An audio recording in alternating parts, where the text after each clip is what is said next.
وأحسن منك لم تر قط عيني وأجمل منك لم تلد النساء خلقت مبرأ من كل عيب خلقت مبرأ من كل عيب كأنك قد خلقت كما تشاء كتاب أنزلناه إليك مبارك ليدبروا آياته وليتذكر أولو الألباب۔ یہ کتاب برکت والی ہے جسے ہم نے آپ کی طرف نازل فرمایا ہے تاکہ دانش مند لوگ اس کی آیتوں میں غور و فکر کریں اور نصیحت حاصل کریں۔ اللہم صلی علی سیدنا محمد وعلی آل سیدنا محمد بعدد کل ذرۃ مئۃ الف الف مرۃ۔ سامعین و ناظرین کرام، السلام علیکم ورحمۃ اللہ وبرکاتہ۔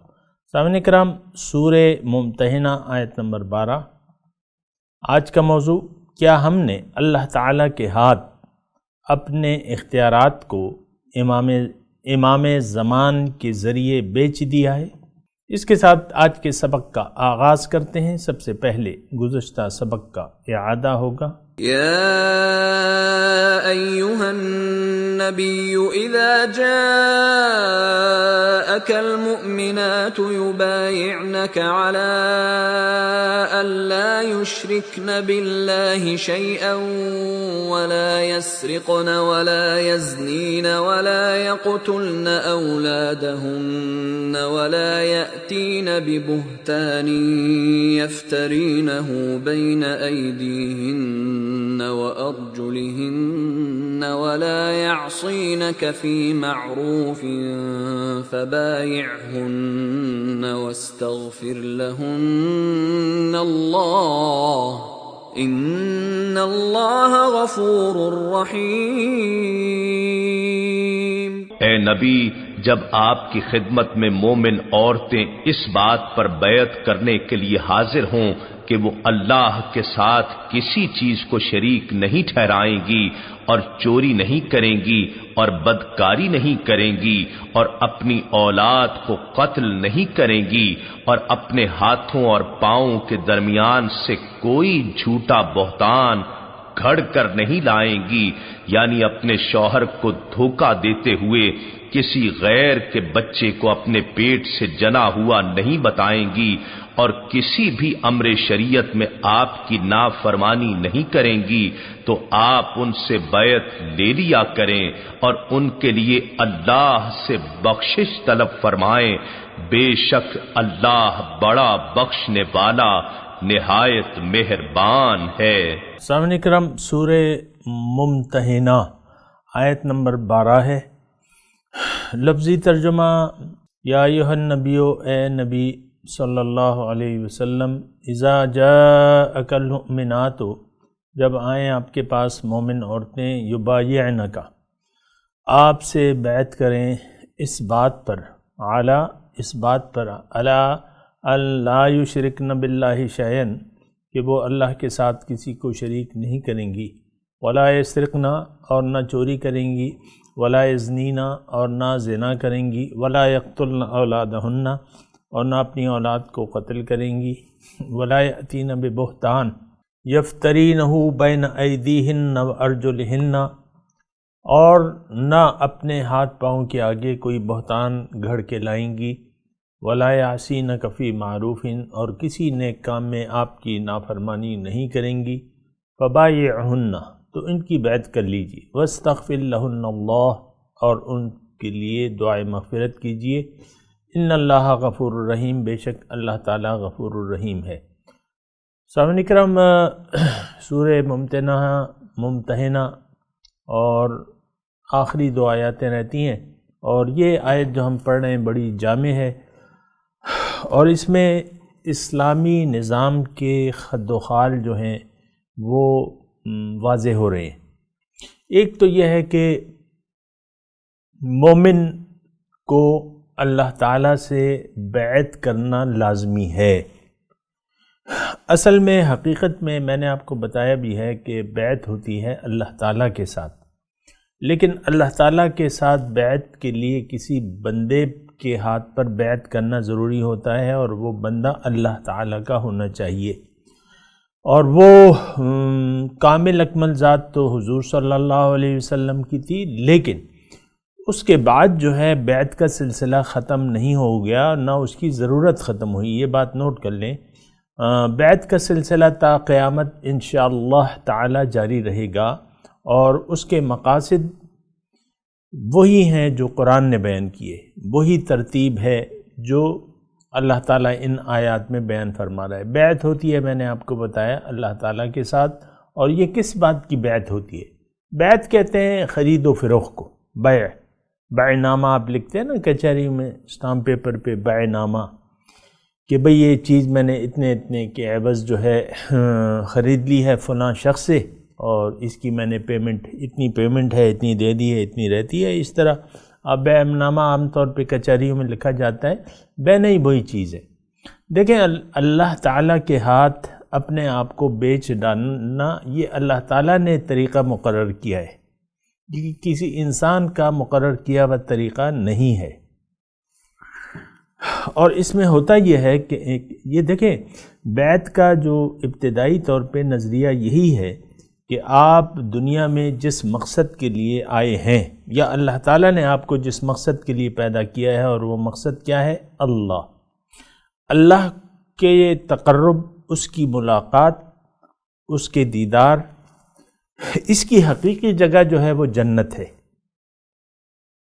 یہ ایک بات ابتدائی طور پہ نوٹ کر لیں، اللہ سے ملاقات، اللہ کا دیدار اور اللہ کا تقرب، یہ اس کی فائنلی جو جگہ ہے وہ کیا ہے؟ جنت۔ اور جنت کیا ہے؟ میں آپ کو بتاتا رہتا ہوں، دوبارہ بتاتا ہوں، جنت حقیقت میں اللہ تعالیٰ سے ملاقات، اس کے تقرب، اس کے دیدار کی دوسرا نام کیا ہے؟ جنت۔ یہ بات ذرا نوٹ کر لیں۔ جنت میں کھانا پینا تو پھر وہ تو ایک الگ مسئلہ ہے، مطلب وہ تو پھر جنت کے لوازم سے آ جاتا ہے، لیکن حقیقت میں جو جنت کی نعمت ہے وہ یہی ہے۔ یہ بات ذرا نوٹ کر لیں۔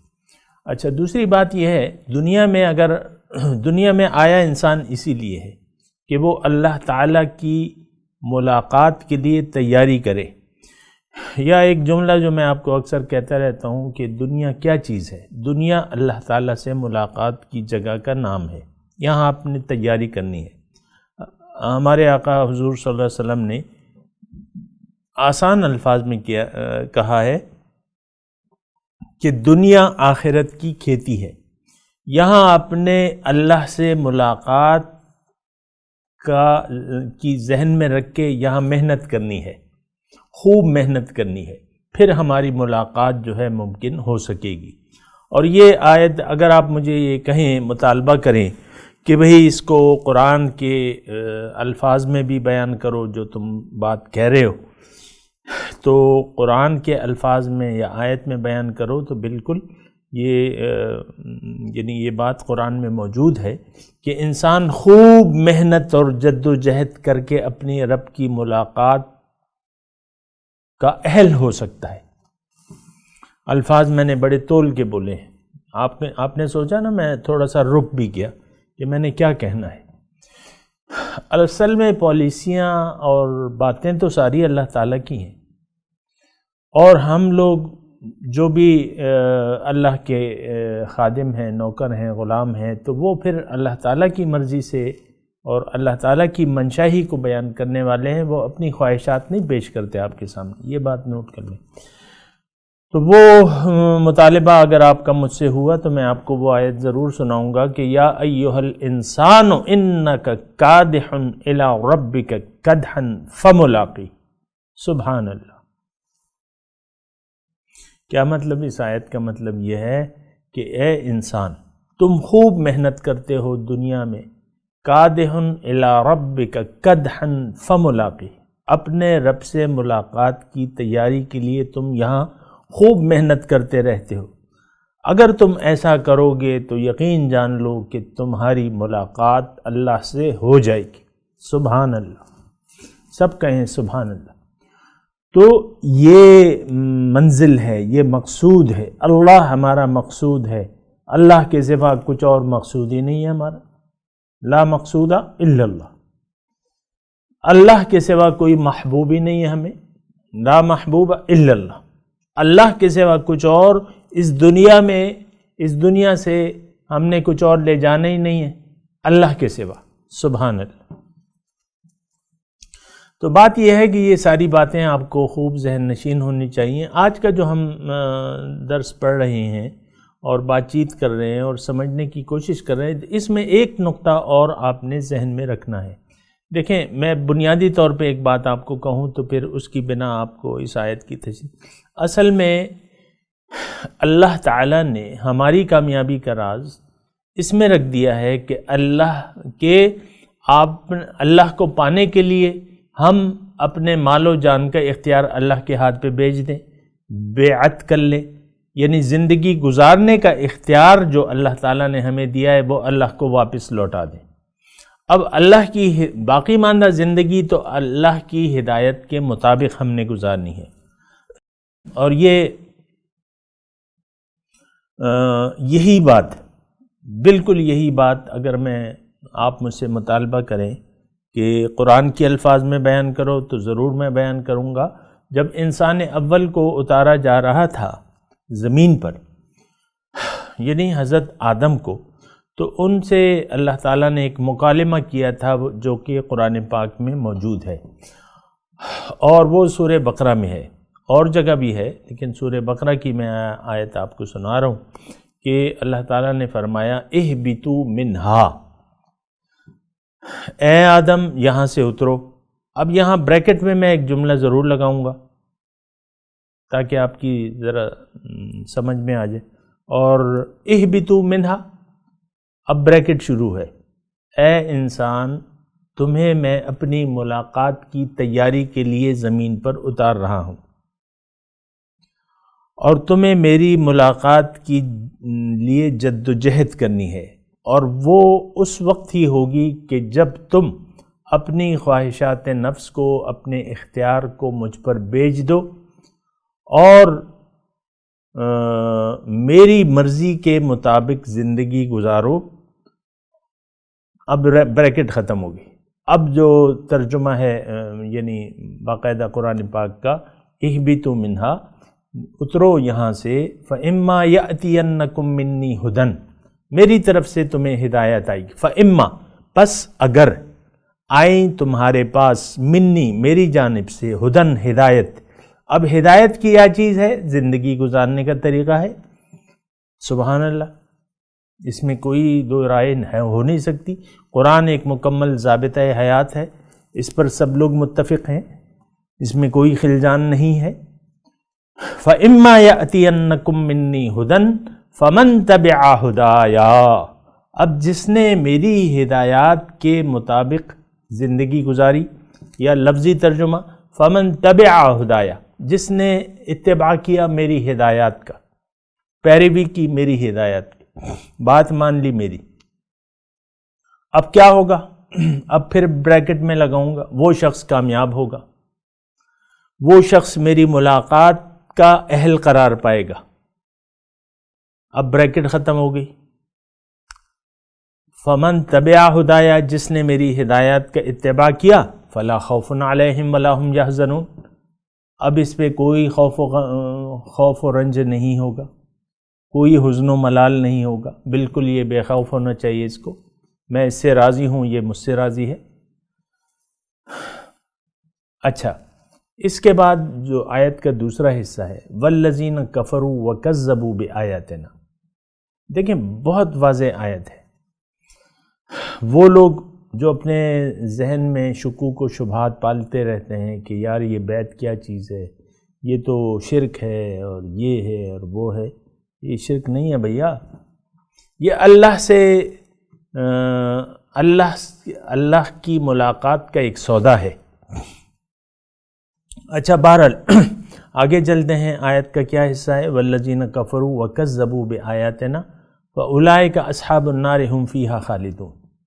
پھر اللہ تعالیٰ فرماتے ہیں جن لوگوں نے انکار کیا، کفروا وکذبوا بآیاتنا، اور جھٹلائیں میرے احکامات، تو یہ آگ والے ہیں، یہ آگ میں جائیں گے، یہ جہنم میں جائیں گے۔ یعنی کیا مطلب؟ جن لوگوں نے اللہ سے ملاقات کو مقصد نہ بنایا اپنی زندگی کا، اور زندگی میرے ہدایات کے مطابق نہ گزاری، بلکہ قولاً یا عملاً انکار کیا یا جھٹلایا ان احکامات الہی کو جو زندگی گزارنے کے لیے تھے، تو اب ان کا انجام کیا ہے؟ یہ جہنم میں جائیں گے۔ نافرمان تو جہنم میں جائیں گے، نافرمانی انسان کو جہنم میں پہنچا دیتی ہے، تو ہمیشہ اس میں رہیں گے۔ ہم فیہا خالدون، 2 دن کے لیے نہیں، 4 دن کے لیے نہیں، ہمیشہ کے لیے، ہزاروں سالوں کے لیے نہیں، لاکھوں سالوں کے لیے نہیں، کروڑوں سالوں کے لیے نہیں، ہمیشہ ہمیشہ کے لیے وہ جہنم کا ایندھن بنیں گے۔ دیکھیں اگر تھوڑا سا اگر میں اس میں اور بھی آپ کو وضاحت کر دوں، ایک آدمی نے زبان سے کلمہ توحید کا اقرار کر لیا، دل سے اس کا قائل نہیں ہے، تو یہ اللہ کے قانون کے مطابق یا اللہ کے نزدیک یہ مسلمان نہیں ہے۔ یہ بالکل اب آپ مجھے کہیں گے کہ بھئی قرآن کی آیت پیش کرو، تو بالکل میں پیش کرتا ہوں۔ قالت الاعراب آمنا قل لم تؤمنوا ولكن قولوا اسلمنا ولما يدخل الايمان في قلوبكم۔ اے عرب کہتے ہیں، دیہاتی آتے ہیں آپ کے پاس اے رسول، اور دعوی ایمان کرتے ہیں، دعوی اسلام کرتے ہیں، تو آپ انہیں کہہ دیے ہرگز تم مومن نہیں ہو، تم نے تو زبانی طور پہ کلمہ پڑھا ہے، ایمان تو تمہارے دل میں ہے نہیں، لہٰذا تم مومن نہیں ہو۔ پھر اگر آپ مجھ سے یہ مطالبہ کریں کہ ایک حدیث بھی پیش کر دو، تو بالکل حدیث آپ کے سامنے پیش کرتا ہوں۔ یہ ہے کہ لا یؤمن احدکم حتی اکون ہواہ تبعا لما جئت بہ، تم میں سے ایک شخص مومن ہو نہیں سکتا جب تک اس کی خواہشات تابع نہ ہو جائیں اس دین کے لیے جو میں لایا ہوں۔ لا یؤمن احدکم حتی اکون ہواہ تبعا لما جئت بہ۔ اب یہ میں نے تو چیدہ آپ کو 1-2 آیات پر، یہ قرآن اور حدیث کا مطالعہ کریں، اس قسم کی آیات سے بھرا پڑا ہے سامنے کا۔ اور دیکھیں ایک اور آیت میں آپ کے سامنے پیش کرتا ہوں، یعنی جو بھی اللہ تعالیٰ کی ہدایات کے مطابق سر نہیں جھکائے گا، عملاً قولاً یعنی زبان سے اقرار کر کے دل سے اس کی تصدیق کر کے اگر کسی شخص نے اسلام کے احکامات کے مطابق زندگی نہ گزاری، شریعت پر عمل نہیں کیا، دین اسلام میں پورا داخل نہ ہوا، تو پھر کیا ہوگا؟ یعنی جو دیکھیں یہ آسان بات ہے، میں آپ کو یہ کہہ رہا ہوں کہ انسان یا تو اللہ کی خواہش کا تابع ہوگا دنیا میں، یا ما سوی اللہ کی۔ اب ما سوی اللہ میں اس کا اپنا ذاتی نفس بھی آ جاتا ہے، اس میں آپ کا معاشرہ بھی آ جاتا ہے، وغیرہ وغیرہ آپ کے جو مفادات ہیں۔ انسان عام طور پہ زیادہ تر لوگ جو ہیں اپنے مفادات کے تابع ہوتے ہیں، یا اپنے مفادات کے تحت زندگی کے فیصلے کرتے ہیں۔ آپ دیکھیں ہم اپنے جب مفاد آتا ہے تو اللہ تعالیٰ اور اس کے رسول کی باتوں کو بھلا دیتے ہیں، ان کی ہدایات کو نظر انداز کر دیتے ہیں۔ آپ آج پاکستان کا تمام معاشرہ اس بات کا مظہر ہے، آپ کے سامنے ہے، اس میں کوئی زیادہ اس کی ضرورت تو نہیں ہے کہ میں آپ کو تفصیل سے بتاتا بھی رہتا ہوں، لیکن آج اتنا کافی ہے۔ تو اچھا، اب اس میں دوسری بات ہے جو آیت میں آپ کے سامنے پیش کر رہا ہوں، چلیں یہ ساری باتیں تو ہو گئیں، لیکن جو آیت ہم پڑھ رہے ہیں اس میں کیا ہے؟ اس میں دین اسلام کی پابندی کی باتیں ہیں۔ اب بیعت ہو رہی ہے کہ ہم دین اسلام کی ہدایات کو فالو کریں گے، اور جس نے ایسا ارادہ کر لیا اور دین اسلام کے قواعد اور ضوابط کے سامنے سر جھکا دیا یا اپنی زندگی اللہ کی مرضی سے گزاری، یہ لوگ جو ہیں نبی ان کے لیے دعائے مغفرت، نبی کو ان کے لیے دعائے مغفرت کرنا لازمی ہو گیا، اور اللہ تعالیٰ نے اپنے اوپر ذمہ داری لگا لی کہ میں تو ان کو پھر بخش دوں گا۔ سبحان اللہ۔ یہ آیت نمبر 12 ہے، اس کا مطالعہ کریں۔ اپنی طرف سے تو میں کچھ نہیں کہہ رہا۔ اس آیت کا جو مغز ہے وہ کیا ہے کہ اصل جو حقیقت ہے وہ یہ ہے کہ آپ اپنی خواہشات کو اللہ کی مرضی کے تابع کر لیں، آپ اللہ تعالیٰ کے جو ہدایت ہے اس کے سامنے سر جھکا دیں۔ اگر آپ نے ایسا کیا اور آپ گئے کسی اللہ کے بندے کے پاس اور اس ارادے کا اظہار کیا کہ بھئی میں تو اپنا سر جھکانا چاہتا ہوں اللہ کے سامنے، اپنی خواہشات کا سودا کر رہا ہوں اللہ کے سامنے، آپ میرا معاملہ طے کرا دیجئے، تو اس کو لازم ہے، اس اللہ کے بندے کو لازم ہے کہ آپ کی بیعت کو اللہ کی بہاف پر قبول کر لے۔ یہ اس کی ڈیوٹی ہے ان اللہ کے بندوں کی، اس کی میں تشریح کر بھی چکا ہوں۔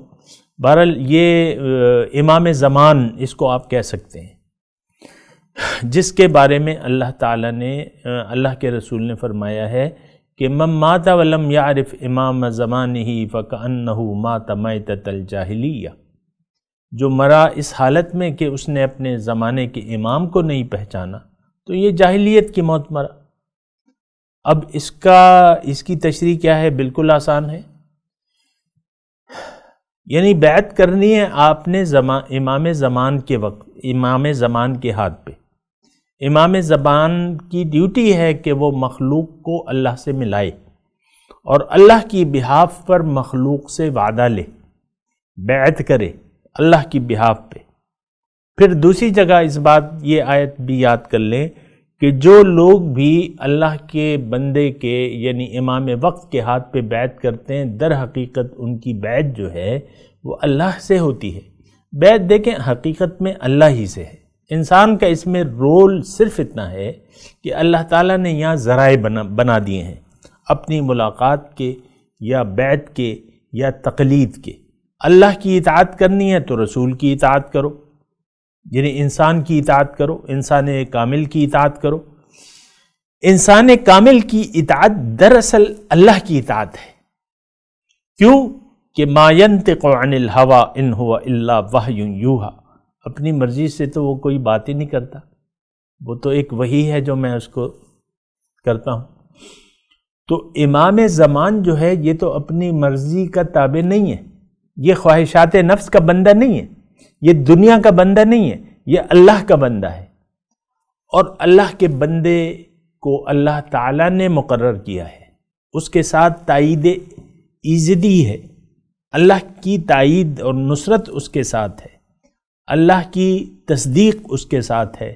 جس نے امام وقت کے ہاتھ پہ بیعت کر لی گویا کہ اس نے اللہ کے ہاتھ پہ بیعت کر لی، اور یہ مضمون بھی میں اپنی مرضی سے نہیں کہہ رہا ہوں، قرآن میں لکھا ہوا ہے ان الذین یبایعونک انما هم یبایعون اللہ، جو لوگ اللہ پہ یبایعونک، اے اللہ کے رسول، جو لوگ آپ کے ہاتھ پہ بیعت کرتے ہیں وہ آپ کے ہاتھ پہ بیعت نہیں کرتے، وہ میرے ہاتھ پہ بیعت کرتے ہیں۔ اللہ کا ہاتھ ہے ان کے ہاتھ کے اوپر، یعنی اللہ کی منظوری جو ہے ان کے، یعنی اللہ تعالیٰ تصدیق کرتا ہے۔ آپ کے ہاتھ پہ اگر کوئی بیعت کرتا ہے تو اللہ تعالیٰ سے بیعت کرتا ہے۔ ید اللہ فوق ایدیہم فمن نکس فانما ینکس علی نفسہ، یہ بات بھی نوٹ کر لیں، جو پھر گیا اپنے وعدے سے، یعنی وعدہ کر کے اللہ کی ہدایت کے سامنے سر نہیں جھکایا تو وہ اپنے آپ سے پھر گیا، ومن اوفا بما عاہد علیہ اللہ فسیؤتیہ اللہ اجرا عظیما، اور جس نے پورا کیا وہ وعدہ جو اس نے اللہ سے کیا تھا تو اللہ تعالیٰ اب اسے اجر عظیم دے گا۔ سبحان اللہ۔ تو میں آپ کو یہ بات کہہ رہا ہوں، اس آیت کو، آیت نمبر 12 سورہ الممتحنہ، یہ اس کو خوب اچھی طرح غور سے، یعنی یہ دیکھیں، ایک تو بات یہ ہے کہ قرآن ہمارے لیے ہے، میرے لیے ہے، آپ کے لیے ہے۔ آپ نے اس کو کسی خاص تناظر میں فٹ نہیں کرنا، یا آج کوئی کہہ دے کہ یار یہ تو مدینے کی ایک خصوصی بات تھی اور وہ مومن آتی تھیں اور مکے سے آتی تھی۔ بھائی بات یہ ہے کہ قرآن تو تا قیامت نصیحت ہے ہمارے لیے، اس میں ہمارے لیے ہدایت ہے۔ یہ ایک غلط سی ذہنیت ہمارے دل میں یا ہمارے ذہنوں میں بٹھا دی گئی ہے کہ بھئی اس آیت کا شان نزول یہ تھا اور یہ محض اس وقت کے لیے تھی۔ انا للہ و انا الیہ راجعون، یعنی افسوس ہے ایسی سوچ پہ جو ایسا سوچتا ہے کہ یہ تو بس ان حالات کے تناظر میں تھی، آج اس میں ہمارے لیے کچھ بھی نہیں ہے۔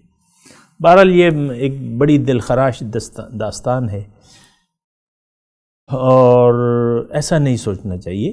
قرآن کی ہر آیت ہمارے لیے ہے۔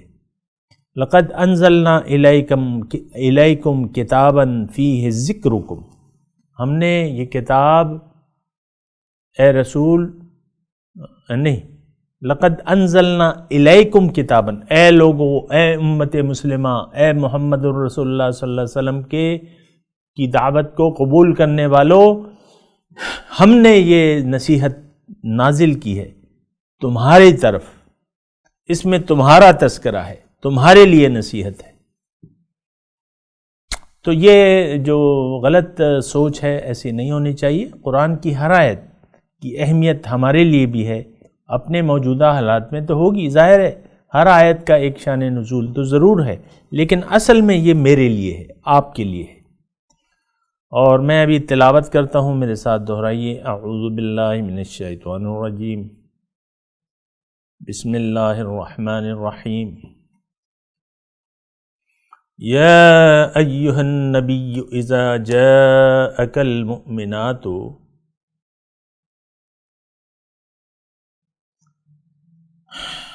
اے نبی جب آپ کے پاس مومن، اچھا چلیں ترجمہ ہی کر دیں میرے خیال سے آج، یا ایھا النبی، اے نبی، اذا جاءک المؤمنات، جب آپ کے پاس مومن عورتیں آئیں، یبایعنک، اب یہاں اگرچہ میں آپ کو اتنا ضرور بتا دوں کہ یہ صرف مومن عورتوں کے لیے نہیں ہے، ایسا مرد بھی اگر آئے آپ کے پاس تو حضور صلی اللہ علیہ وسلم نے لیے ان سے بیعت، اسلام کے بعد بھی دوسری بیعت لیے، تو ایسا کوئی نہیں ہے، یعنی یہ مومن عورتوں کے لیے مخصوص نہیں ہے۔ اگرچہ میں اپنی جو خواتین میرے سن رہی ہیں ان کو میں تھوڑا سا ایک یعنی فضیلت دے رہا ہوں کہ صرف مومنات کا تذکرہ ہے، آپ کو خوش ہونا چاہیے کہ اللہ تعالیٰ نے آپ کو قرآن میں یاد کیا ہے، اور یہ صرف ان عورتوں کے لیے نہیں ہے، تا قیامت جتنی بھی عورتیں ہیں ان کو بیعت کرنا لازم ہے اور ان کا ایک درجہ ہے۔ اس آیت میں مومن عورتوں کا ایک درجہ ہے، آپ لوگ خوش ہو جائیں۔ یبایعنک، یہ اب جب آپ کے پاس آئیں اور آپ سے بیعت کریں، علی اللہ یشرکن باللہ شیئا، کہ یہ اللہ کے ساتھ کسی کو شریک نہیں کریں گی، ولا یسرقنا، اور نہ چوری کریں گی، ولا یزنینا، اور نہ زنا کریں گی، ولا یقتلن اولادہن، اور وہ قتل نہیں کریں گی اپنی اولاد کو، ولا یأتین ببہتان یفترینہ بین ایدیہن وارجلہن، اور یہ اپنے ہاتھ پاؤں کے آگے کوئی بہتان گھڑ کے نہ لائیں گی، ولا یعصینک فی معروف،